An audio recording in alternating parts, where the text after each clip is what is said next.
لا تحاسدوا في الصحيحين حسدات تجباب عندنا دايمكنوا الله نسيت ينشروتا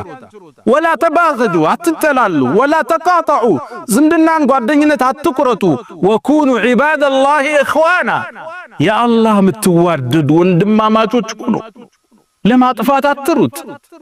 بنقدو كتساكلت الله عندي ستلمنوا أنت مروت السل لما أكسر سوسم لما طفات بخير تشكدادم متحسدو بخير زران وسو مسجد سرا اني مسرات አለብኝ እሱ አበላ እኔ ማብላት አለብኝ እሱ ሰደቃ ሰጣኔ መስጣለሁ የልጆቹ ሐፈዙ እኔ ማሳፈዝ አለብኝ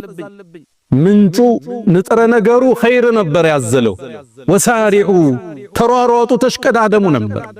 ገለበት ነውና ለተንኮላዋለሁ ይሄን አላህ ያስቀመጠው እኛ ውስጥ ያለን ኢነርጂ ስሜት ገለበት ነው ነብዩ አለይሂ ሰላቱ ወሰለም ለሐሰደ ኢላ ፊትነተይ ለውለት ነገር ቢሆን እንጂ ሐስድ የለም ይላል አንድ ሰው አላህ ብር ሰጥቶት ሲበትን ካየው አረሰጠንና እንበትን ይሄ ይቻላል አለም ለአንዱ ዒልም አላህ ሰጠው ቁርአን ሰጠው ሲያቀራ ሲያስተምር አየው እንደሱ ስጠንና እንስጥ ይሄ የሚመሰገን ነው አሉ ነብዩ አለይሂ ሰላቱ መነሻው ሐስድ ኸይር ነበር ውድድር ነበር አላህ የሰው ልጆችስ መፍጠር ይፈልጋል ለሚثل هذا فليعمل العاملون فليتنافس المتنافسون ፉክክር ውድድር ሩጫ እንዲጀመር ነበር እኛ ገልብጠን ሰው ማጥፋ ያደረገ